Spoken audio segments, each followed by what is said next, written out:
إن الذين يكتمون ما أنزل الله من الكتاب ويشترون به ثمنا قليلا أولئك ما يأكلون في بطونهم إلا النار ولا يكلمهم الله يوم القيامة ولا يزكيهم ولهم عذاب أليم. ان الذين يكتمون، بے شک وہ لوگ جو چھپاتے ہیں. کس کی طرف اشارہ؟ اہل کتاب کی طرف. کیا چھپاتے ہیں؟ ما انزل اللہ، جو اللہ نے اتارا ہے، یعنی اللہ کی باتیں چھپاتے ہیں. کون سی باتیں؟ من الکتاب، جو کتاب میں سے، یعنی اللہ کے واضح احکامات لوگوں کو صحیح طور پہ نہیں بتاتے کہ یہ حلال ہے، یہ حرام ہے، یہ جائز ہے، یہ ناجائز ہے. کچھ بتا دیتے ہیں جس میں ان کو اپنا فائدہ نظر آتا ہے، اور جہاں انہیں سمجھ آتا ہے کہ ہمارا نقصان ہو جائے گا، پھر ہمارے کاروبار بند ہوں گے، تو وہ پھر نہیں آگے بتاتے. سمجھ گئے کہ اہل کتاب ہوں، عالم ہوں، اور صحیح بات نہ بتائیں تو اس کے پیچھے غرض کیا ہو سکتی ہے؟ کوئی مفاد ہو سکتا ہے. ایسے لوگ جو چھپاتے ہیں اس کو جو اللہ نے نازل کیا ہے کتاب میں سے، وَيَشْتَرُونَ بِهِ ثَمَنًا قَلِيلًا، اور لے لیتے ہیں اس کے بدلے تھوڑے پیسے. یعنی اگر وہ بتاتے بھی ہیں تو کسی فائدے میں، کچھ کمائی کرنے کے لیے، کچھ دنیا حاصل کرنے کے لیے. اولئک، یہ لوگ، ما یاکلون فی بطونہم الا النار، بڑا نقصان دہ سودا کر رہے ہیں کہ یہ اپنے پیٹوں میں آگ بھر رہے ہیں. ولا یکلمہم اللہ یوم القیامہ، ایسے لوگوں سے اللہ قیامت کے دن بات نہ کرے گا. ولا یزکیہم، اور نہ ان کو پاک کرے گا. ولہم عذاب علیم، اور ان کے لیے دردناک عذاب ہے. تو اس آیت سے کئی باتیں پتہ چل رہی ہیں. نمبر 1 کہ اللہ نے کتاب میں جو کچھ اتارا ہے وہ سارے کا سارا لوگوں کے سامنے کھولنا ضروری ہے. کچھ حصوں کو نہ بیان کرنا اور صرف اپنی مطلب کی آیتیں بیان کرتے رہنا، یا کوئی خاص چیزیں چن کر ہی قرآن سے بس وہی درس دیتے رہنا اور پورا دین لوگوں کے سامنے نہ رکھنا، بہت بڑا جرم ہے. کتاب کا علم چھپانا جرم عظیم ہے.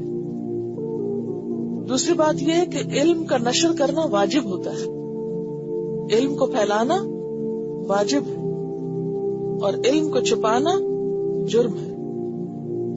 عموماً لوگ علم کیوں چھپاتے ہیں؟ اب سوچیں، اب آپ کو سوچنے کا وقت ہے، لکھنے کا نہیں. میرا سوال ہے، علم کیوں چھپاتے ہیں لوگ؟ کیا پیچھے وجہ ہوتی ہے؟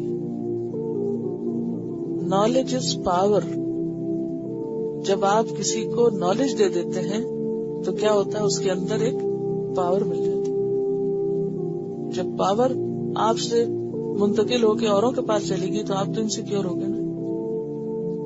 تو کچھ لوگ بخل کرتے ہیں، کس لیے؟ کہ اگر میں نے یہ سب کچھ دوسروں کو بتا دیا تو میری اجارہ داری کدھر رہے گی؟ دوسرے تو غلام نہیں بنے رہیں گے، آنکھیں بند کر کے میرے پیچھے کیسے چلیں گے؟ پھر میری تو نہیں مانیں گے. اویئرنیس، اور اویئرنیس سے لوگ ڈرتے ہیں. اگر ان کو پتا چل گیا تو کیا ہوگا؟ پھر یہ ہمارے ہاتھ سے نکل گئے. ایک وجہ یہ ہوتی ہے. اسی طرح کچھ لوگ بخل سے کام لیتے ہیں، بخل وجہ ہوتی ہے. جیسے مال کا بخل ہوتا ہے نا، کہ کچھ لوگوں کے پاس مال آ جائے تو وہ کسی کو ہوا نہیں لگنے دیتے. اسی طرح کچھ لوگوں کے پاس جب علم آتا ہے تو کسی کو ہوا نہیں لگنے دیتے. وہ صرف اپنی ہی اس کو اجارہ داری بنا لیتے ہیں، ایک طرح سے وراثت میں لے جاتے ہیں. صرف اپنے ہی بچوں کے اوپر فوکس کرتے ہیں تاکہ بس وہی ہو اور وہی امام بنے رہے، وہی لیڈر.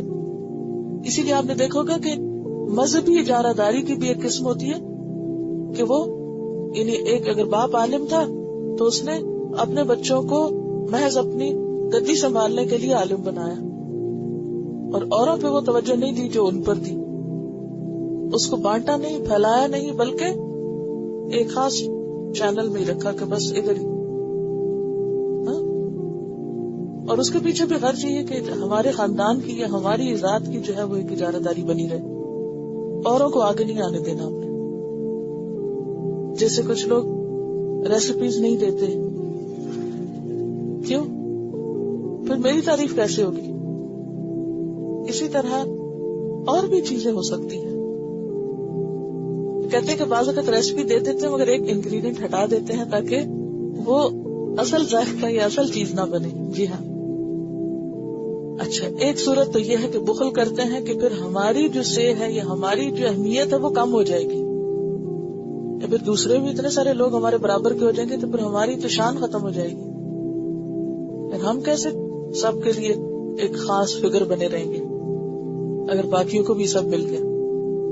ایک وجہ یہ. دوسری وجہ یہ ہے, یعنی دوسری قسم کتمان علم کی, علم چھپانے کی, یعنی پہلی قسم کیا ہے یا پہلی وجہ کیا؟ بخل. اور دوسری وجہ کیا ہے کہ اگر کوئی بیان کرے تو صرف اس وقت جب اس کو اس پر کوئی مال ملے, مال اور دنیا کے فائدے کی خاطر تو تیار ہو جائے, اور اگر مال نہ ملے پھر نہ وہ کام کرے. مثلا آپ دیکھیں گے کہ بعض لوگ دین میں کوئی ڈگری لے لیتے ہیں, پھر وہ چل نکلتے ہیں جاب کی تلاش میں. وہ کہتے ہیں کہ علم ہے ہمارے پاس, سیکھا ہوا ہم نے, اگر تم ہمیں جاب دو گے پھر تو ہم سکھائیں گے, اگر کچھ پیسے ہمیں دو گے اس پر پھر تو سکھائیں گے, اور اگر آپ ہمیں اتنی اور اتنی تنخواہ نہیں دیں گے تو پھر ہم نہیں سکھائیں گے, پھر ہم تمہارے کام نہیں آئیں گے. یہ بھی علم چھپانے میں ہی شامل ہے. اللہ نے آپ کو علم اس لیے نہیں دیا تھا کہ آپ اس کو دنیا کمانے کا ذریعہ بنا لیں, اور اگر آپ کو اس پر اپنی دنیا برباد ہوتی نظر آئے تو آپ وہ کام ہی چھوڑ دیں کہ مجھے اس پر کچھ مل نہیں رہا, یا ایک جگہ کم مل رہا ہو مگر ضرورت وہاں زیادہ اور آپ وہ چھوڑ کے چلے جائیں کہ مجھے وہاں 4 پیسے زیادہ مل رہے ہیں. اس کا نقصان کیا ہوتا ہے پھر؟ جب علم والے ایسی, جیسے کہتے ہیں پنجابی میں, ہوچی حرکتیں کریں یا ایسی گھٹیا حرکتیں کریں کہ وہ دنیا کی خاطر اپنی ذمہ داریاں بھول جائیں اور کام نہ کریں جو انہیں کرنا چاہیے, یا جہاں سے مال ملے وہاں تو وہ پوری محنت کریں, اور جہاں انہیں کچھ نہ ملے وہاں وہ اللہ واسطے کچھ بھی کرنے کو تیار نہ ہو, تو یہ بھی اسی میں شامل ہے, علم چھپانے میں. کیونکہ علم تو کیا ہے کہ جہاں ضرورت ہو وہاں دو, اس میں یہ تھوڑی دیکھا جائے گا کہ کہاں سے مجھے مال ملے گا اور کہاں سے نہیں ملے گا. تیسری بات, علم دے تو صحیح لیکن دنیاوی اغراض کی خاطر, شہرت کی خاطر, یا لوگوں سے عزت بٹورنے کی خاطر, یا اپنی اہمیت جتانے کی خاطر, یا کوئی منصب اور عہدہ حاصل کرنے کی خاطر, یا پھر کوئی اور فائدہ حاصل کرنے کی خاطر, یعنی دنیاوی اغراض پیچھے ہوں, پھر وہ علم دے. یعنی وہ علم جو کسی غرض سے دیا جاتا ہے, جو کسی خاص پیچھے غرض ہے, کوئی لالچ ہے, کوئی غرض ہے, کوئی خاص فائدہ اٹھانا کسی سے مطلوب ہے, مقصود ہے, ہاں, یہ بھی بیچنے میں ہی آتا ہے, اور یہ بھی علم چھپانے میں ہی آتا ہے. کیونکہ علم پہ تو سب کا حق ہے, جو بھی طلبگار ہے. یعنی اصل اس کی کیا شرط ہے کہ طلبگار ہو. آپ یہ نہیں کر سکتے چونکہ آپ غریب ہیں اس لیے میں آپ کو نہیں پڑھا سکتا, یا آپ فیس نہیں پے کر سکتے, ایسا کرنا غلط ہے. جو طلبگار ہے خواہ وہ فیس پے کر سکتا ہے یا نہیں کر سکتا, کتاب خرید سکتا ہے یا نہیں. اسی وجہ سے ہم دیکھتے ہیں کہ شروع سے ہی دینی تعلیم عموماً کیسے دی گئی ہے؟ فری دی گئی. یہ اس پر مال یا معاوضہ وصول نہیں کیا گیا تاکہ کوئی بھی محروم نہ رہے, ورنہ تو خلق خدا کی اکثریت جو ہے وہ اپنی محرومیوں کی وجہ سے محروم ہو جائے گی. تو ایسی صورت میں کہیں بھی اگر کسی ضرورت کی وجہ سے, مثلا یہاں پر آپ کی کچھ مخصوص فیس رکھی گئی, اس کی ضرورت کیا تھی؟ تو ایک بلڈنگ ہے, اس کا رینٹ ہے, کچھ اور ضروریات ہیں یہاں جو اس کے اوپر استعمال ہو رہا ہے, فرنیچر ہے اور چھوٹی چھوٹی بے شمار ضروریات. تو اب ان کو بھی تو کہیں سے پورا کرنا ہے. پہلے زمانے میں تو لوگ اپنے مال کا ایک حصہ وقف کیا کرتے تھے, مال والے ہوتے تھے وہ اپنا فریضہ سمجھتے تھے کہ یہ ہمارے اوپر فرض ہے کہ ہم اپنے مال کو علم کی خدمت میں وقف کریں. اس لیے صحابہ میں سے کوئی ایسا نہیں ملتا جس نے زندگی میں کچھ وقف نہ کیا ہو. چھوٹی موٹی کوئی نہ کوئی چیز وقف کرتے تھے دین کے لیے. اور وقف کیا ہوتا ہے کہ قیامت تک یہ خریدی بیچی نہیں جا سکتی, بس یہ اسی کام کے لیے استعمال ہو. لیکن فی زمانہ لوگوں کی چونکہ دلچسپی ختم ہو گئی, ان کے توجہ ساری دنیا کی طرف ہو گئی. اب اللہ واسطے کوئی کام کرنے کو تیاری نہیں ہے کہ کوئی کہے کہ ہاں یہ جگہ لے لو, یا کوئی کہے کہ ہاں یہ سب چیز فی سبیل اللہ جو بھی آئے استعمال کرے, یہ سارے قرآن پاک میری طرف سے کیونکہ اللہ نے مجھے مال دیا, یہ سارا طالب علموں کو جو چاہیے یہ میری طرف سے. ٹھیک ہے الحمدللہ اب بھی ایسے لوگ ہیں, لیکن گنتی میں کتنے مال والے ایسے ہیں کہ جو اپنے مال کا کچھ حصہ دین کے کام میں وقف کریں تاکہ ہر آنے جانے والے پر خیر عام ہو. وہ چیز نہیں رہی. تو ضرورتاً اگر ضروریات پوری کرنے کے لیے کچھ حصہ رکھ دیا جائے تو بھی اس کو شرط یا لازم نہ کیا جائے. اس میں بھی پھر رخصت رکھی جائے کہ اگر کوئی شخص یہ کہتا ہے کہ میں یہ نہیں دے سکتا تو اسے مجبور نہ کیا جائے, مانگا نہ جائے, پیچھے نہ پڑا جائے. تو یہ دنیاوی فائدوں کی خاطر یا مال کمانے کی خاطر یا کوئی دینی ادارہ اس لیے بنا لے کہ اس سے خوب مال کمائے گا کہ چلو یہ اچھا بزنس بن گیا, تو یہ بھی اسی میں آتا ہے. اور پھر اس کا پتہ کہاں سے چلتا ہے کہ انسان کو جب تک فائدہ ہو کام کرے, اور جب فائدہ نہ ملے تو چھٹی کر جائے. مجھے کیا ملا, مجھے تو کچھ حاصل نہیں, الٹا مجھے تو اپنی جیب سے دینا پڑ رہا ہے, میں تو یہ نہیں کر سکتا. یہ نہ ہو. ہاں دوسرا کوئی عذر ہو سکتا ہے, کوئی بیماری عذر ہو سکتا ہے, کوئی مجبوری ہو سکتی ہے, کچھ ہو سکتا ہے, لیکن یہ عذر نہیں کہ انسان کہے مجھے چونکہ پے نہیں مل رہی اس لیے میں کام چھوڑ رہا ہوں, اور فلاں جگہ مجھے پے مل رہی ہے میں جا رہا ہوں.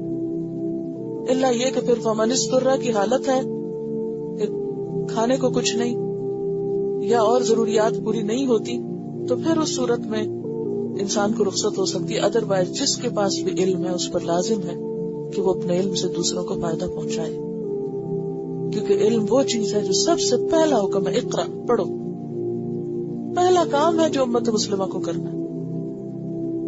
اسی لیے آپ دیکھیں کہ چند آیتوں کے بعد دوسری دفعہ یہ بات آ رہی ہے کہ جو لوگ علم میں سے چھپاتے ہیں اور اس کے بدلے قیمت لیتے ہیں اور دنیاوی فائدوں کی خاطر دین بیچتے ہیں یا دینی کام کرتے ہیں, وہ اپنے پیٹوں میں آگ بھر رہے ہیں. اور ایسے لوگوں سے اللہ قیامت کے دن کلام نہ کرے گا.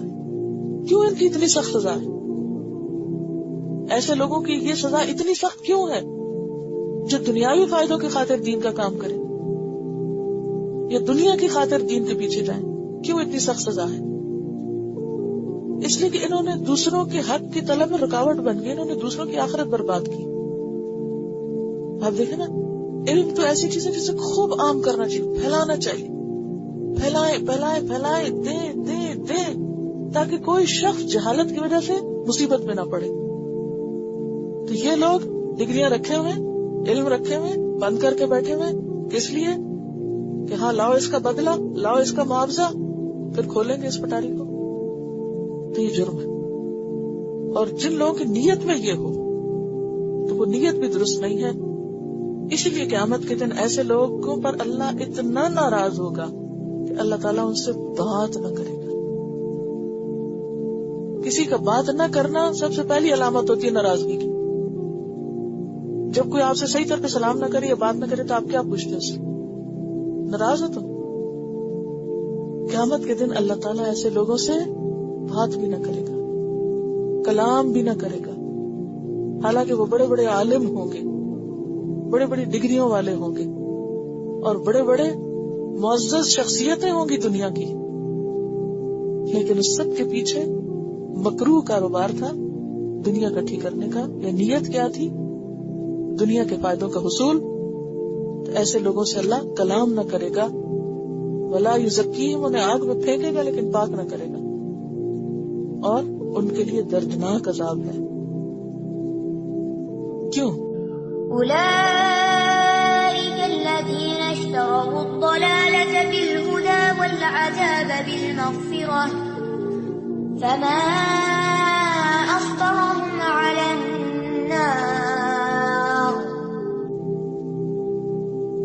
اولئک الذین، یہ وہ لوگ ہیں اشتروا الضلالۃ بالہدی، جنہوں نے ہدایت کے بدلے گمراہی خرید لی.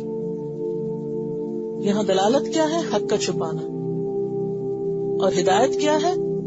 حق کا پھیلانا. ان دو لفظوں کو سمجھیے. دلالت کو کس چیز سے؟ دلالت کا مطلب گمراہی. گمراہی کس کو کہا گیا؟ حق کا چھپانا.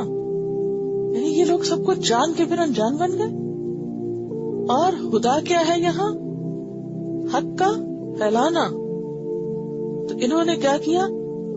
حق کے پھیلانے کے کام کو چھوڑ کر حق کو چھپانے کا وتیرہ اختیار کر لیا. علم حاصل کر کے اس کو ضائع کر دیا.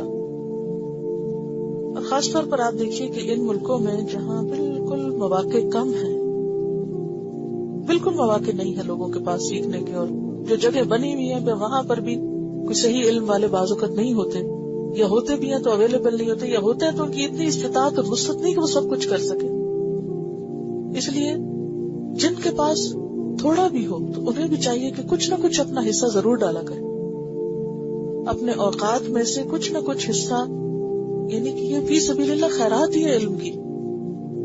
یعنی آپ کو بتایا تھا نا کہ الکلمۃ الطیبۃ صدقہ، پاکیزہ کلمہ کیا؟ صدقہ ہے. آپ کسی کو اچھی بات بتاتے ہیں تو کیا کر رہے ہیں؟ صدقے کی بہترین قسم ہے. کسی کو کچھ اچھی بات سکھا رہے ہیں. تو جن لوگوں کے پاس علم ہو اور پھر وہ محض سستی کے مارے یا محض غفلت یا محض کسی اور وجہ کے اس کو دوسروں تک نہ عام کریں، نہ دیں، نہ پہنچائیں، تو ان کی سخت پوچھ. حضرت ابو ہریرہ جب احادیث بیان کرتے تو کہتے تھے اگر یہ 2 آیتیں نہ ہوتی قرآن میں تو میں تم کو اتنی حدیثیں نہ سناتا. یہ 2 آیتیں مجھے چین نہیں لینے دیتی کہ جو کچھ میرے پاس ہے میں دے دوں سب کچھ. آج ہم میں سے کسی بھی 2 آیتیں آتی ہے سمجھ؟ یہ 2 آیتیں پتہ ہے؟ تو بات یہ ہے کہ جو لوگ ہدایت کو عام کرنے کی بجائے اس کو چھپاتے ہیں وہ دراصل مغفرت کے بدلے عذاب مول لے رہے ہیں، اور پھر اپنی اس روش سے باز ہی نہیں آ رہے. اتنا کچھ پتا چل جانے کے باوجود باز نہیں آ رہے. فرمائے فما اصبرہم علی النار، کس چیز نے ان کو آگ پہ اتنا صابر کر دیا؟ ان کو نہیں معلوم کہ اس عمل کا انجام آگ ہے؟ یہ اپنا وتیرہ طریقہ چھوڑ ہی نہیں رہے، اس چیز کو عام کر ہی نہیں رہے، اسے کھول ہی نہیں رہے، اسے بیان نہیں کر رہے. اور پچھلی آیت آپ کو معلوم ہے جس میں خاص طور پر کتاب کے بیان کرنے کی بات تھی.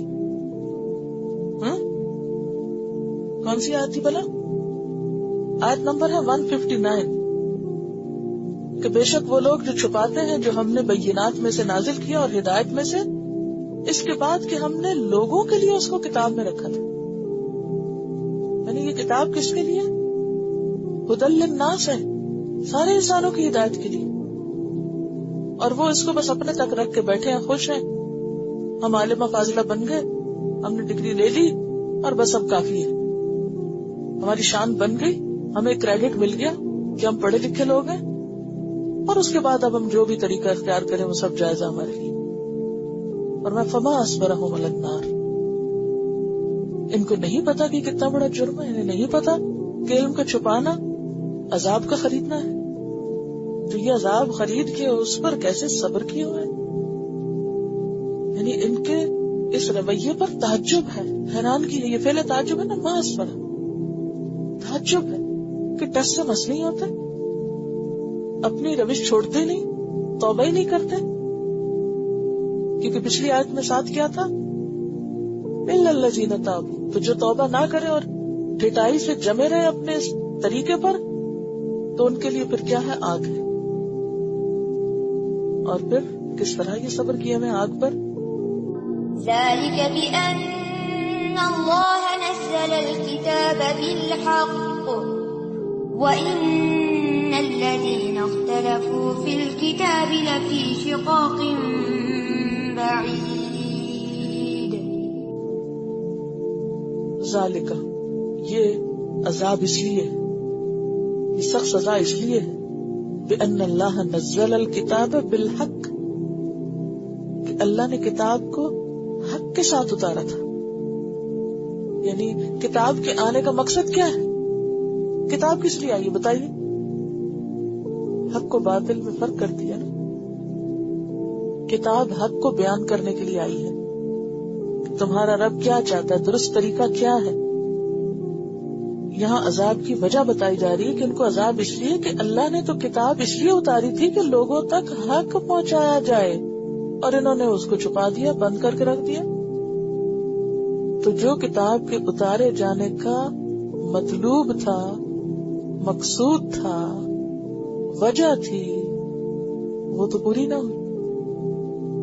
یعنی مثلاً ہمیں کتاب کا علم مل رہا ہے، ہم اس کو پڑھ رہے ہیں، ہمیں سے بہت سے لوگ اپنے لیے پڑھتے ہیں، ہمیں ثواب ہوگا اتنا، یہ مجھے پتہ چل جائے گا کیا صحیح کیا غلط ہے تاکہ میں جہنم سے بچ جاؤں. ٹھیک ہے، بہت اچھی بات ہے، لیکن یہ وہ نعمت ہے جو صرف اپنے لیے نہیں ہوا کرتی. اسی لیے صحابہ کرام وہ کہتے ہیں نا، ہم خود پڑھیں گے، ہم ضرور اپنے عورتوں کو پڑھائیں گے، اپنے بچوں کو پڑھائیں گے، وہ آگے وہ آگے وہ آگے، کیونکہ ان کے اندر ڈے ون سے یہ بات بہت اچھی طرح واضح تھی کہ اللہ نے جو حق اتارا ہے یہ لوگوں کے لیے، سب انسانیت کا ورثہ ہے، یہ صرف ہمارے لیے نہیں ہے، سب کے لیے. وَإِنَّ الَّذِينَ اخْتَلَفُوا فِي الْكِتَابِ، اور بے شک وہ لوگ جنہوں نے کتاب میں اختلاف کیا، یعنی اللہ نے تو اصل حق بیان کیا تھا لیکن لوگوں نے تعویلیں کر کے اس میں اختلاف کر لیا، اور پھر اتنا آگے بڑھ گئے اختلاف مخالفت میں کہ واپس آنے کے بھی کوئی چانسز نہیں. یعنی باہمی ضد کی وجہ سے انہوں نے اختلاف کیا، اور جہاں اختلاف اور فرقہ واریت ہوتی ہے وہاں پھر کیا ہوتا ہے، ہر گروہ اپنی مرضی کی آیتیں اور اپنے مرضی کے احکام نکال کے بیان کرتا رہتا ہے، اور پورا دین سامنے نہیں لایا جاتا لوگوں کے.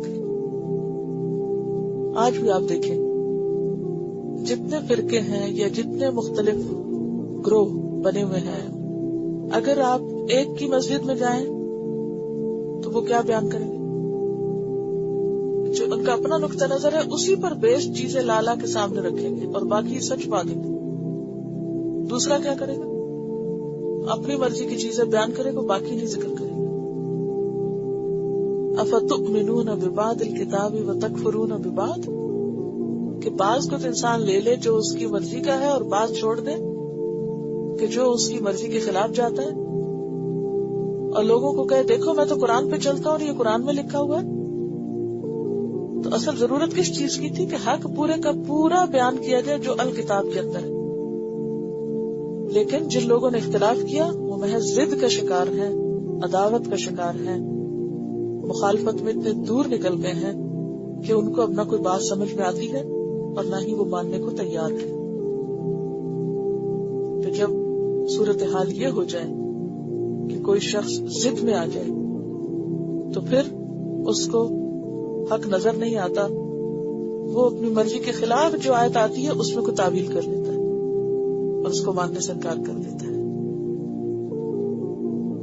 اچھا دیکھیے جو آخری آیت ہے نا کہ اللہ نے کتاب حق کے ساتھ اتاری، یعنی اللہ نے اس کتاب میں حق اتارا ہے، اور لوگوں نے حق لینے کی بجائے کیا کیا؟ اختلاف شروع کر دیا، وہ بحث مباحث اور آپس میں لڑائی جھگڑے اور ایک دوسرے سے روک رہے ہیں اور آپس میں ٹکرا رہے ہیں. اصل بات یہ ہے کہ سب کچھ ضد کی وجہ سے، اناد کی وجہ سے، ورنہ جس کی اصل حق کو بیان کرنے پر توجہ ہو تو پھر وہ سائڈ ریلیونٹ ایشوز میں نہیں پڑتا، پھر اس کی زندگی کا مقصد اور طریقہ کچھ اور ہوتا ہے. اس میں بھی اور پچھلے سبق میں بھی جو شکر گزاری کی بات تھی نا، تو بات یہ ہے کہ ہم شکر گزار کیوں نہیں ہوتے، اور ہمارے اندر یہ بار بار شکایتی رویے اور یہ سب کیوں ہوتا ہے؟ اس کی وجہ ہے کہ ہمارا ظرف چھوٹا ہے. ظرف چھوٹا ہے. ظرف کس کو کہتے ہیں؟ برتن کو. یعنی جو ہماری اندر کے دلوں کی جو وسعت ہے، ہمارا جو اندر ہے اس میں صلاحیت ہی نہیں کسی چیز کو سمیٹنے کی. اس کے بارے میں وہ کہانی آپ نے سن رکھی ہوگی. ایک شخص بہت ہی نالا رہتا تھا، بہت ہر وقت شکوے شکایت، ناراض. تو اس کو ایک بوڑھا ماسٹر تھا، اس نے اس کو سمجھانا چاہا ویسے تو وہ بات سنتا نہیں تھا، تو اس نے اسے ایک طریقہ اختیار کیا. اس نے ایک پانی کا گلاس لیا اور اس میں اسے کہا کہ ایک نمک کا چمچ ڈالو اور اس کو ہلاؤ اور پی لو. جب اس نے ایک گلاس پانی میں ایک نمک کا چمچ ڈال کے پیا تو اس نے تھوک دیا کہ یہ تو اتنا کڑوا پانی ہے. پھر اس کو وہ ہاتھ پکڑ کے اس کو لے گیا ایک ندی کے پاس. تو اس نے کہا اچھا ایک چمچ نمک جو ہے وہ ندی میں ڈالو اور اس کے بعد اس کا ایک گھونٹ پیو. جب ندی میں نمک ڈالا اور اس کے بعد پانی پیا تو پانی میٹھا تھا. اس نے کہا فرق یہی ہے، گلاس میں چونکہ پانی کم تھا، گلاس کا ظرف چھوٹا تھا، برتن چھوٹا تھا، لہذا نمک کا چمچ جو ہے وہ اس میں بہت شدت دکھا گیا اور کڑوا ہو گیا. لیکن بہتی ندی کا ظرف بہت بڑا، تو اس میں آپ ایک چمچ کے 1000 چمچ بھی ڈالیں تو وہ کڑوا نہیں ہوگا. اسی طرح جو لوگ تنگ دل ہوتے ہیں، تنگ ذہن ہوتے ہیں، بخیل ہوتے ہیں، چھوٹا ضرب ہوتا ہے جن کا، شارٹ سائٹڈ اور چھوٹے دل والے، ان کا حال کیا ہوتا ہے؟ ذرا سی تکلیف آئے خوب چلائیں گے، ذرا سی کوئی مشکل آئے خوب آویلا کریں گے، کوئی چھوٹی سی نعمت کم ہو جائے خوب آویلا کریں گے، کیونکہ ظرف ہی نہیں ہے نا، بات بات پہ آپے سے باہر ہے.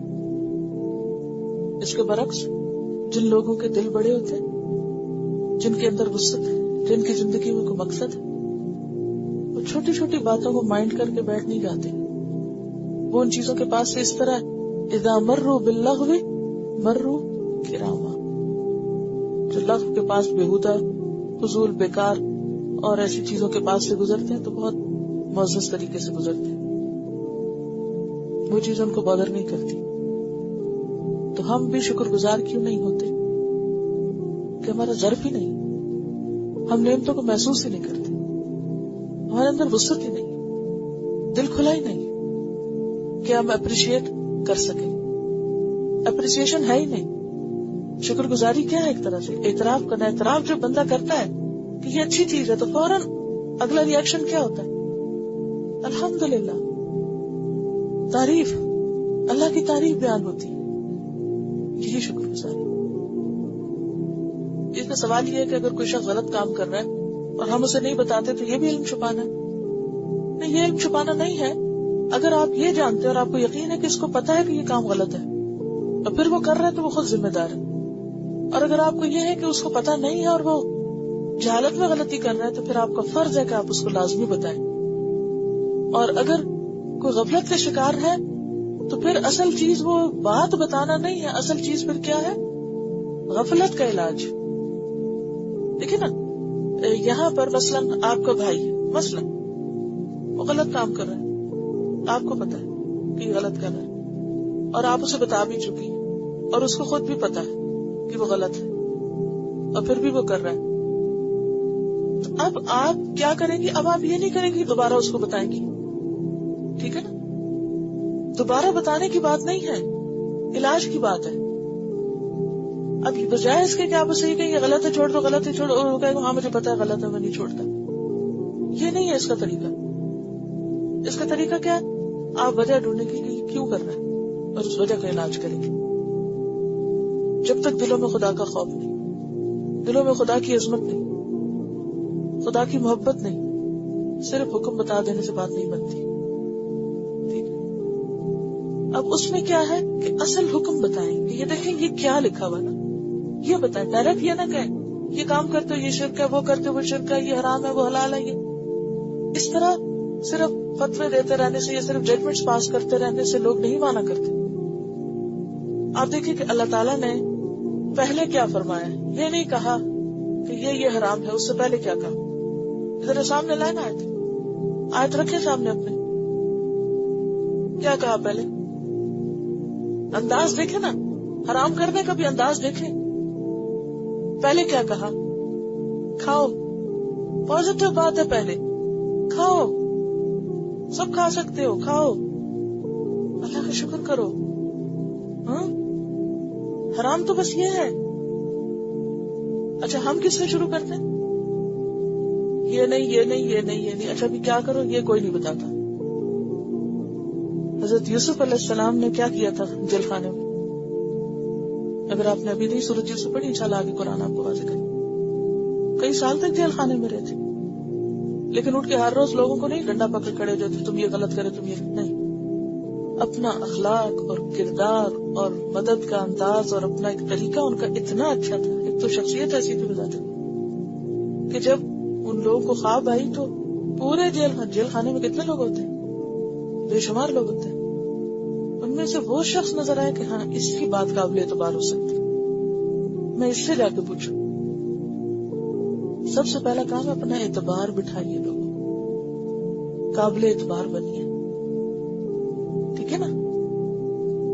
اگر ہم قابل اعتبار نہیں تو لوگ ہماری بات کیوں سنیں گے یا ہمارے صرف ایک فیصلے کو کیوں مان لیں گے؟ وہ کہیں گے ہمیں پتہ، جاؤ تم چپ رہو، تم اپنے آپ کو دیکھو، مجھے نہیں دیکھو. تو اس کے لیے بے حد ضروری ہے کہ ہم اپنی شخصیت کے اندر بھی صبر، تحمل، خیرخواہی، اخلاق اور احسن معاملہ لائیں تاکہ لوگ توجہ کریں، لوگ خود کہیں کہ ہاں بتاؤ ہم کو. ٹھیک ہے؟ یہ بھی تیاری ہے نا بتانے کی. آپ کو پتا کہ میں کیوں کہتی ہوں لائنیں درست کر لو، ہل جل مت کرو، ادھر ادھر نہ گھومو، چال میں وقار، بات میں وقار، انداز میں. یہ ساری چیزیں جو ہے یہ علم کا حصہ ہیں. یہاں آپ اس لیے نہیں صرف آتے کہ چند لفظوں کا ترجمہ آپ کو آ جائے اور چند آیتوں کا تفسیر آپ لکھ لیں. نہیں، یہ سب بھی اس کا حصہ ہے کہ جہاں ہم بیٹھے ہیں وہ جگہ کیسے نظر آتی، ہم کس ترتیب سے بیٹھے ہوئے، کام کیسے کر رہے ہیں، چل کیسے رہے، معاملہ کیسے کر رہے ہیں. یہ ساری چیزیں اسی کا حصہ ہیں. اور اگر یہ نہیں تو دین خوبصورت محض کتاب کے پڑھنے پڑھانے سے نہیں نظر آئے گا. تو یہ جو آخری جملہ ہے نا کہ لوگ کیسے مانے، نمبر 1 تو لوگوں کی بیماری ڈھونڈیں کہ ان کی وجہ کیا ہے. نمبر 2 خود کو قابل اعتبار بنائیں کہ لوگ آپ کی بات پہ ٹرسٹ کر سکیں. آپ یقین کریں کہ اگر آپ اس پر کام کریں انشاءاللہ اور اللہ سے مدد مانگیں تو ایک وقت آئے گا کہ سب آج آپ کی مخالفت کر رہے ہیں، کل ایک ایک بندہ سارے دکھ آ کے آپ کو سنائے گا، سب کو چھوڑ کے آپ پہ بھروسہ کرنی. آپ مجھے بتائیں جو آپ کہیں گے میں وہ کروں. اور یہ چیز کیسے پیدا ہوتی ہے؟ اس صبر اور انتظار سے اور اپنے آپ پر کرنے سے، انٹروورٹ یعنی اپنے اوپر کام کرنے سے کہ مجھے کس وقت میں کیا کرنا ہے، حکمت سے. تلاوت سنیے آیات کی. یا ایھا الذین آمنوا کلوا من طیبات ما رزقناکم واشکروا للہ ان کنتم ایاہ تعبدون.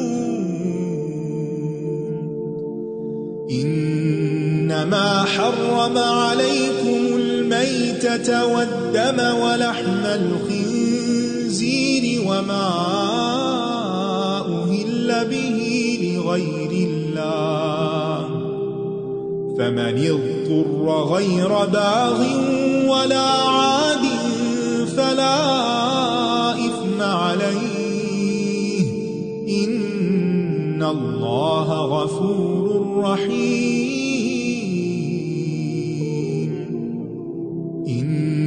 الذين يكتمون ما أنزل الله من الكتاب ويشترون به ثمنا قليلا أولئك ما يأكلون في بطونهم إلا النار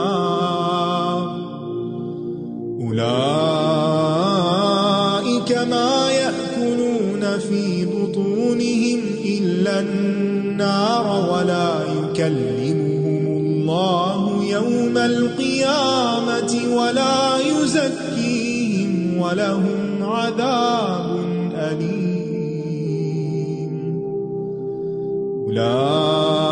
أولئك الذين اشتروا الضلالة بالهدى والعذاب بالمغفرة فما أصبرهم على النار ذلك بأن الله نزل الكتاب بالحق وإن الذين اختلفوا في الكتاب لفي شقاق بعيد وآخر دعوانا ان الحمد للہ رب العالمین سبحانک اللہم وبحمدک اشہد ان لا الہ الا انت استغفرک واتوب الیک. السلام علیکم ورحمۃ اللہ وبرکاتہ. أعوذ بالله من الشيطان الرجيم بسم الله الرحمن الرحيم الحمد لله رب العالمين الرحمن الرحيم مالك يوم الدين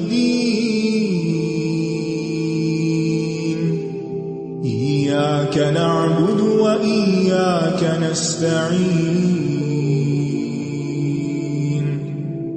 اهدنا الصراط المستقيم صراط الذين أنعمت عليهم غير المغضوب عليهم ولا الضالين.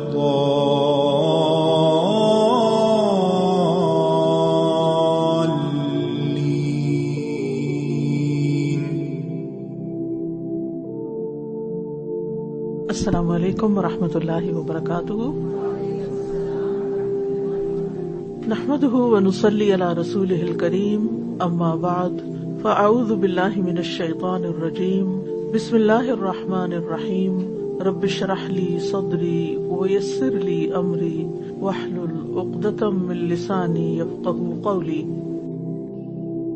ليس البر أن تولوا وجوهكم قبل المشرق والمغرب ولكن البر من آمن بالله واليوم الآخر والملائكة والكتاب والنبيين وآتى المال على حبه ذوي القربى واليتامى والمساكين وابن السبيل والسائلين وفي الرقاب وأقام الصلاة وآتى الزكاة والموفون بعهدهم إذا عاهدوا والصابرين في البأساء والضراء وحين البأس أولئك الذين صدقوا وأولئك هم المتقون. ليس البر ان تولوا وجوهكم قبل المشرق والمغرب. نیکی یہ نہیں ہے کہ تم اپنے چہرے مشرق یا مغرب کی طرف کر لو. جیسا کہ آپ کو معلوم ہے کہ چند آیات قبل تاکیدی حکم آیا کہ نماز کی ادائیگی کے وقت چاہے گھر پر ہو چاہے گھر سے باہر ہو قبلے کی طرف رخ کرو. اور جیسا کہ آپ نے یہ بھی پڑھا کہ جب مسلمانوں نے اس کی پابندی شروع کی اور خصوصاً قبلے کی تبدیلی کے حکم کو ایکسپٹ کیا، ان کی بہت مخالفت بھی ہوئی، جس کے بارے میں آتا ہے سیقول السفہاء ما ولاھم عن قبلتہم التی کانوا علیہا. تو چونکہ یہ ایک میجر تبدیلی تھی، نوٹسبل چینج تھا، بالکل اپوزٹ ڈائریکشن پر رخ کرنا، تو اس سے معاشرے کے اندر قبلہ کا تعین یا تبدیلی قبلہ ایک موضوع بن گیا، ایک ٹاپک بن گیا. پتہ نا کہ جب بھی دنیا میں کوئی چینج آتا ہے تو ہر شخص کی زبان پر پھر کیا بات ہوتی ہے، وہی بات ہوتی ہے. کوئی حکومت تبدیل ہو جائے مثلا، تو یہ تو صرف حکومت تبدیل نہیں ہو رہی تھی بلکہ قبلہ تبدیل ہو رہا تھا، مرکز عبادت تبدیل ہو رہا تھا، ڈائریکشن چینج ہو رہی تھی. تو آپ سوچ سکتے ہیں کہ پھر ہر زبان پر کیا گفتگو ہوگی. تو عموماً جب اس قسم کی تبدیلیوں کا بہت ذکر کیا جاتا ہے تو اس کا ایک نقصان بھی ہوتا ہے. یعنی جب آپ ایک ہی بات کو موضوع گفتگو بنا لیں تو نقصان کیا ہوتا ہے؟ آپ غیر اہم میں مشغول ہو جاتے ہیں اور اہم چھوڑ دیتے ہیں، یا پھر اسی ایک خاص بات کو کیا سمجھتے ہیں یہ بہت امپورٹنٹ. آپ نے دیکھا ہوگا کبھی میچ ہو انڈیا پاکستان میں تو کیا ہوتا ہے، سب اپنے اپنے کام چھوڑ کر ہر وقت ایک ہی بات میں، ایک ہی گفتگو میں لگے ہوئے ہوتے ہیں. نتیجہ کیا ہوتا ہے؟ یعنی وہ لگتا ہے کہ جیسے زندگی موت کا کوئی مسئلہ بن گیا ہے. اتنی اہمیت، حالانکہ سب کو پتا ہے کہ وہ صرف کھیل ہے، اس کی کوئی حقیقت نہیں، کوئی حقیقی ہار جیت نہیں، لیکن پھر بھی اس کو بہت اہمیت دے کر اہم سے دور ہو جاتے ہیں. اس سے زیادہ بڑا مسئلہ ہماری اپنی آخرت میں ہار جیت کا ہے، یوم التغابن پہ. تو یہاں اسی چیز کی اصلاح کی گئی کہ نمبر 1، تبدیلی قبلہ ایک اہم واقعہ ضرور ہے، لیکن اس سے بھی اہم بہت سی چیزیں ہیں جو کرنے کی ہیں. پھر اسی طرح آپ جانتے ہیں کہ یہود اور نصارہ کے درمیان مشرق و مغرب کی سمت کا اختلاف تھا، اور ان کے نزدیک دین کیا تھا کہ اصل دیندار وہ ہے جو ان کی ایک خاص سمت کو یا خاص ڈائریکشن کو فالو کرے. تو فرمایا کہ اصل نیکی یہ نہیں ہے کہ تم مشرق اور مغرب کی طرف رخ کر لو، یا کسی خاص موضوع یا کسی خاص بات یا کسی خاص واقعے کو دین سمجھ لو. ایک خاص موضوع پر گفتگو یا اس کی پابندی کو ہی دین سمجھو اور باقی چیزیں جو ہیں ان کو بھول جاؤ، یا یہ کہ گروہ بندی کا شکار ہو جاؤ اور اس کو اصل دین سمجھنے لگو. تو بات یہ ہے کہ دین کے کسی ایک جز پر عمل کرنا یا اس کو اتنی اہمیت دے دینا کہ اس کی وجہ سے باقی دین کی روح فنا ہو جائے یا ختم ہو جائے، یہ کوئی دینداری نہیں ہوتی. اسی لیے آپ دیکھیں کہ ہمارے یہاں مسلمانوں میں مشکلات کیا کہ اختلافی مسائل کے بارے میں وہ اتنے سینسیٹیو ہو جاتے ہیں. ایک مسجد میں کچھ لوگ صرف اس لیے نہیں جاتے کہ وہاں لوگ رفع یدین کرتے. اگر غور کرے تو پوری نماز میں رفع یدین کا کتنا حصہ ہے؟ ایک جز ہے. اس ایک چیز کو بنیاد بنا کر ایسی شدید مخالفت، اتنا سینسیٹیو ہو جانا کہ باقی رواداری اور مسلمانوں کی جو شان ہے ان کی اجتماعیت میں اور جو مسجد کے ساتھ جڑ کر رہنے کا فائدہ ہے، ان ساری چیزوں کو بھول جانا، یہ کہے کی دینداری ہے. آج بھی آپ دیکھیں کہ مسلمان مسلک کی وجہ سے، فرقے کی وجہ سے، خاص مسجدوں کے ساتھ ایسوسیشن یا خاص جماعتوں کے ساتھ ایسوسیشن کی وجہ سے بعض اوقات اس سے بڑی چیز کیا ہے جن کا آگے ذکر آ رہا ہے ان کو بھول جاتے ہیں. مثلاً کیا بھول جاتے ہیں؟ اللہ کے ساتھ حقیقی تعلق، آخرت کی فکر، کتاب سے تعلق، انبیاء کی تعلیمات، اس کو بھول جاتے ہیں. پھر کرنے کا جو کام ہے، خواہ نماز ہو یا زکوٰۃ ہو یا رشتہ داروں کا حق ہو یا مساکین اور یتامى اور ابن السبیل یا غلاموں کے حقوق ہو، ان کی طرف توجہ نہیں رہتی، اس کو بھول جاتے ہیں. پھر اسی طرح جو ایک صابر انسان کا اعلیٰ کردار ہے اس کو بھی ترک کر دیتے. یعنی صابر کا کردار کیا ہے؟ انسان ان چھوٹی چھوٹی باتوں کو برداشت کرے، لیکن وہ آپس میں جنگ و جدل کو اتنا طول دے دیتے ہیں کہ حقیقی اسلام تو غائب ہو جاتا ہے. جب بھی لوگ کسی خاص فرقے یا کسی خاص گروہ یا کسی خاص ایشو یا کسی خاص چیز پر سینسیٹیو ہونے لگے تو جو دین کی روح ہے، دین کی روح، اسپرٹ یا دین کی جو حقیقت ہے وہ متاثر ہوتی ہے. اور مسئلہ کیا ہے، اختلاف کیا ہے کہ وہ کہتی ہے کہ کسی خاص جماعت یا مسلک جو ہے اس کو فالو نہ کرو، کیونکہ آپ کسی بھی جماعت سے نہیں تو کون خوش ہوگا آپ سے؟ انسانوں سے تو کوئی بھی نہیں آپ کو اپریشیٹ کرے گا، کیونکہ آپ کسی کے بھی نہیں ہیں. جب آپ کسی کے بھی ہو جائیں تو پھر کیا ہوگا؟ ان کی ساری محبت اور وفاداریاں آپ کو مل جائیں گی، ساری پروٹیکشن آپ کو ملے گی. اور جب آپ یہ اعلان کریں کہ آپ صرف مسلمان ہیں اور اتنا ہونا ہی کافی ہے، تو پھر آپ سے کوئی بھی راضی نہیں ہوگا. پھر ہر کوئی کسی نہ کسی طرح ڈائریکٹلی اور انڈائریکٹلی نقصان پہنچانے کی کوشش کرے. ایک بات یاد رکھنی چاہیے کہ فکر باہر کی نہیں کرنی چاہیے کہ دوسرے ہمیں کیا کہتے ہیں. فکر کس کی کرنی چاہیے؟ اپنی نیت کا جائزہ لیں، اپنے طریقے کا جائزہ لیں. وَاسْتَعِينُوا بِالصَّبْرِ وَالصَّلَاةِ. اپنے کام کو دیکھیں کہ وہاں کوئی کمی اور کوتاہی تو نہیں. اپنے حقوق کو دیکھیں کہ وہ ادا کرنے میں تو کوئی غلطی نہیں، اور باقی چیزیں سب اللہ کے ذمہ ہیں. وہ خود ہی دفاع کرتا ہے، وہ خود ہی پروٹیکٹ کرتا ہے، وہ خود ہی ایسے لوگ پیدا کرتا ہے کہ جو ان چیزوں کو سنبھال لیتے ہیں.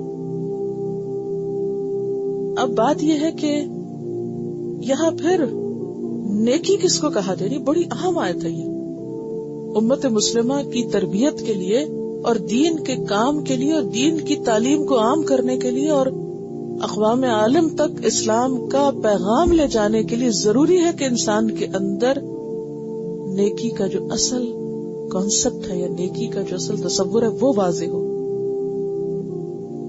تو یہاں پر دو چیزیں ہمارے سامنے رکھی گئی، ایک لکیر کھینچ کے دو چیزیں. ایک ہے کسی مشرق یا مغرب سے آپ چمٹ جائیں، کسی ایک کے ہو جائیں، کسی ایک ڈائریکشن میں اپنے آپ کو فکس کر لیں کہ بس میری تو ساری لائلٹیز اور وفاداریاں فلاں گروپ کے ساتھ ہیں اور باقی مسلمان میرے کچھ نہیں لگتے. کیونکہ اگر لگتے ہوتے تو اتنی مخالفت تو نہ کرتے، کیونکہ مخالفت کی بھی حدود ہوتی ہے نا، کوئی اخلاق ہوتا ہے، کوئی طریقہ ہوتا ہے، کوئی دلیل ہوتی ہے اس کے پیچھے. تو ایک طریقہ کیا ہے کہ آپ ایک خاص ڈائریکشن، ایک خاص گروہ اور ایک خاص سمت اور ایک خاص کام اور ایک خاص موضوع کے ساتھ اپنے آپ کو بس وابستہ کر لیں. اور دوسرا کیا ہے، یہ لیکن البرہ کے بعد سارے کام جو ہیں ان ذمہ داریوں کو نبھائیں. پہلا طریقہ بہت آسان ہے، آپ ایک گروہ میں شامل ہو گئے اور پھر اس سے پہچانے گئے آپ، اور پھر وہی آپ کی پہچان کافی ہے. کیونکہ بہت سے لوگ صرف اس پر ہی بہت خوش ہو جاتے ہیں کہ ہم فلاں سید خاندان سے مثلاً، یا فلاں بزرگوں کی اولاد میں سے ہیں، یا فلاں کی جماعت میں سے ہیں، یا فلاں کے پیروکار ہیں یا فالوورز ہیں، یا خود کچھ کریں یا نہ کریں وہ اسی کو نیکی سمجھ لیتے ہیں کہ ہم فلاں ہیں. وہ ایک خاص ٹائٹل جو ہے نا بس وہ کافی سمجھ لیتے ہیں اپنے لیے، بھلے وہ کوئی بھی ٹائٹل ہو. تو یہ نیکی نہیں ہے کہ آپ کسی ایک جھنڈے کے نیچے پہ جمع ہو جائیں بھیڑ کی طرح اور آپ سمجھے کہ ہم اب نجات یافتہ گروہ ہو گئے. اصل میں تو ہر انسان کو انڈیویجولی پرکھا جائے گا کہ وہ کر کے کیا آیا.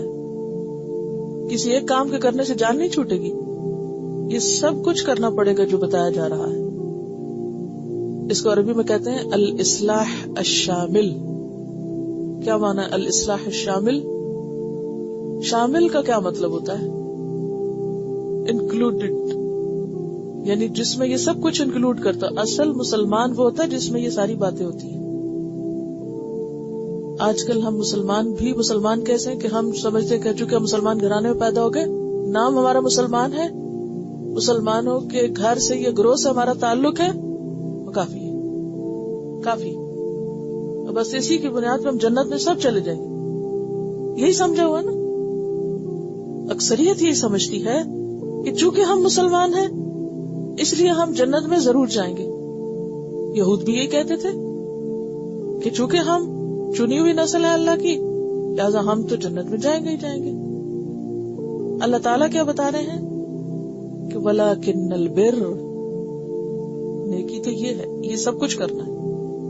اور پھر آپ دیکھیں کہ اتنی جامع آیت ہے کہ جس میں ایمانیات بھی ہیں، عبادات بھی ہیں، اخلاقیات بھی ہیں اور معاملات بھی ہیں، ساری چیزیں اس میں شامل ہیں.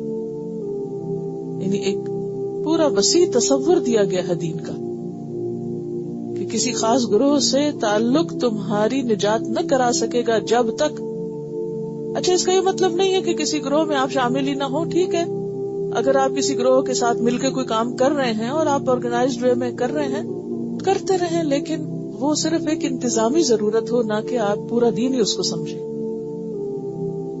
انتظامی ضرورت کیا ہوتی ہے کہ مثلاً کچھ لوگ مل کے سوشل ورک کا کام کر رہے ہیں، آپ ان کے ساتھ مل جاتے ہیں کہ میں بھی آپ کے ساتھ ہوں. وہ ایک گروپ ہے یا ٹیم ہے یا جماعت ہے یا کچھ بھی ہے، کچھ بھی کہہ لیں، کوئی بات نہیں. ہمیشہ لائک مائنڈیڈ لوگ یا ایک جیسے انٹرسٹ رکھنے والے لوگ اکٹھے ہوتے ہیں، ڈزنٹ میٹر. لیکن وہاں اکٹھے ہو کر آپ یہ کہیں کہ جو باقی ہیں وہ تو کوئی نہیں ہے ہی نہیں، وہ تو کسی کام کے نہیں. کونوا ھدی او نصارا تہتدوا، صرف ایک خاص نام کے ہوگے تو ہدایت پاؤ گے. تو یہ تصور اسلام میں ہے ہی نہیں کہ ہدایت کسی خاص نام سے ہے یا کسی خاص گروہ سے ہے. اگر آپ کو اللہ نے ایک نیکی کی توفیق دی ہے اور دوسرا کسی اور طرح سے دین کا کام کر رہا ہے، مثلا بعض الحمدللہ مسلمانوں کی جماعتیں ایسی ہیں کہ جو بہت دین پھیلا رہی ہیں. مثلا آپ تبلیغی جماعت کو دیکھیں، جگہ جگہ جاتے ہیں، دین پھیلاتے ہیں. اسی طرح اور بھی دینی جماعتیں ہیں، ہر ایک اپنے اپنے طور پر کچھ کر رہا ہے. لیکن اب یہ سمجھنا کہ چونکہ ہم اس جماعت سے لہذا جو اس میں نہیں وہ تو کچھ ہے ہی نہیں، یہ پھر درست نہیں رہتا. یا پھر سارا دین ہی اس کو سمجھ لینا اور باقی حقوق کو چھوڑ دینا، یا کسی خاص کام کو ہی، کیونکہ اصل میں یہ بھی کمزوری انسان کی بہت ہے کہ وہ جب ایک خاص کام کرنے لگتا ہے نا، بعض لوگ اگر نماز وغیرہ کی بہت پابندی کرتے تو سمجھتے اصل نیکی بس صرف یہی ہے. بعض لوگ اگر خدمت خلق کر رہے ہیں، سوشل ورک کر رہے ہیں، تو وہ سمجھتے ہیں اصل نیکی تو یہی ہے، نمازیں نہ بھی پڑھی تو کیا فرق پڑتا ہے. بعض لوگ کوئی اور تبلیغ کا کام کر رہے ہیں تو وہ سمجھتے ہیں کہ یہی کافی ہے، گھر والوں کے حقوق نہ بھی دیے تو کوئی فرق نہیں پڑتا. نہیں، یہاں پر آپ دیکھیے کہ کس چیز کی طرف توجہ دلائی جا رہی ہے. اور یہ میں نہیں آپ سے کہہ رہی، اللہ تعالیٰ نیکی کا معیار قائم کر رہے کہ کس کو نیکی کہا جائے گا. اور پھر آپ دیکھیے کہ البر جو ہے اس کا روٹ بے رے ہے، اور اسی سے لفظ بر ہے. جیسے جنگل کا تصور، جنگل میں آپ دیکھیں کوئی بڑے درخت ہوتے ہیں، کوئی چھوٹے چھوٹے پودے ہوتے ہیں، کوئی چڑھنے والی بیلیں ہوتی ہیں، کوئی رنگا رنگ کے پھول ہوتے ہیں. اسی طرح کچھ نیکیاں بڑے بڑے درختوں کی طرح ہیں، کچھ چھوٹے پودے ہیں، کچھ گھاس ہے، کوئی کسی طرح کا پھول ہے، کوئی کسی طرح کا پھول ہے. یعنی ملٹی ڈائمینشنل ہے نیکی، مختلف طریقوں سے کی جا سکتی ہے، اس کے کئی رنگ ہیں، کئی روپ ہیں. تو کسی ایک رنگ کو اختیار کر کے یہ کہنا کہ یہی رنگ اصل رنگ ہے، نہیں. اصل بات یہ ہے کہ صبغت اللہ اصل رنگ ہے، جو نظر نہ آئے تو بھی نظر آئے. یعنی انسان کے اخلاق اور کردار میں وہ چیز نظر آئے کہ واقعی وہ ربانی ہے، اللہ کا بندہ ہے. فرمایا کہ نیکی پھر کیا ہے؟ نیکی کسی ایک خاص ڈائریکشن، ایک خاص گروپ، ایک خاص کام، ایک خاص موضوع، ایک خاص چیز کے ساتھ لگ چمٹ جانا ہی نہیں. مشرق و مغرب سمبولک بھی ہے یہاں، ٹھیک ہے نا. نیکی کیا ہے پھر؟ نیکی یہ ہے کہ جو اللہ پر ایمان لے آئے، اللہ والا بن جائے، اللہ سے ایسا تعلق قائم ہو جائے کہ انسان اللہ کو اپنا سب کچھ بنائے.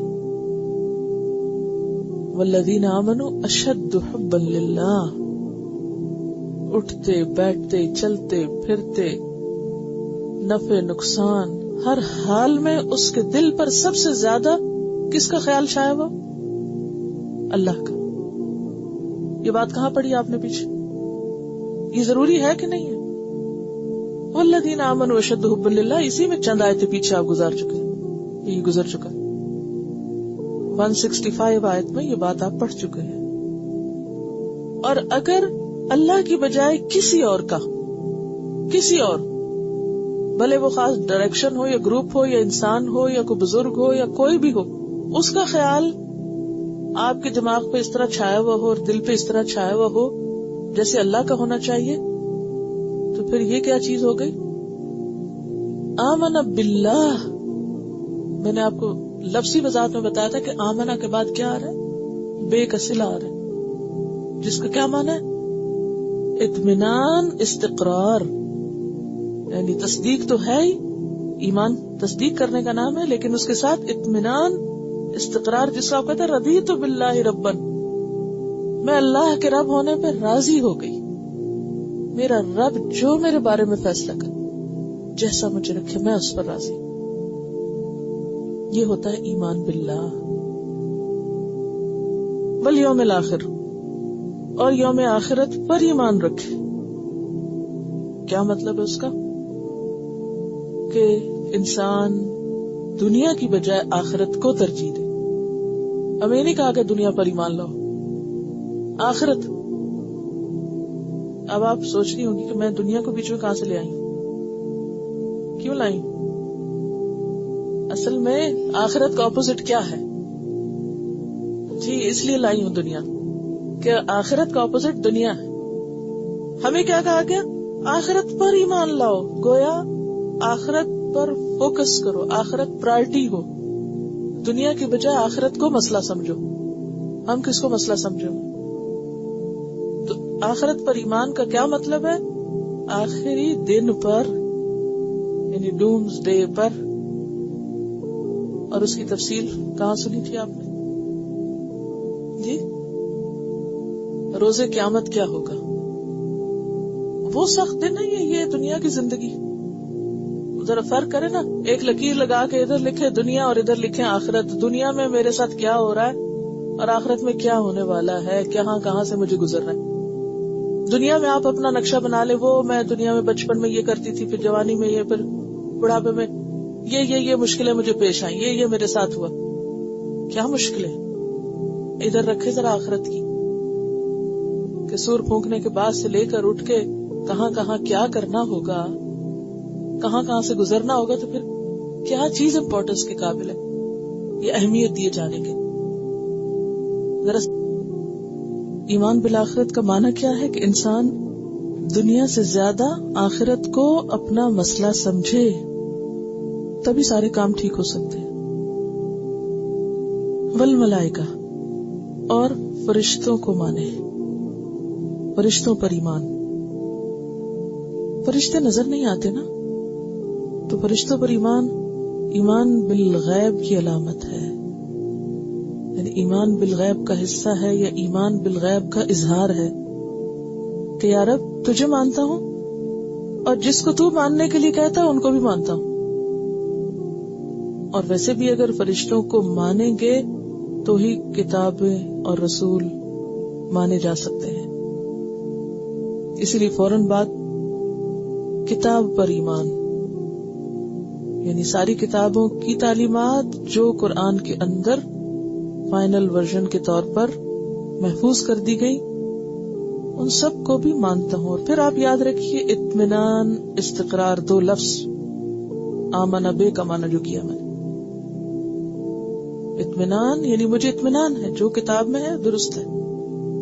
اور استقرار یعنی اسی پر میں ٹھہرا ہوا ہوں، یہ نہیں کہ مان کے پھر ادھر ادھر ہو جاؤں.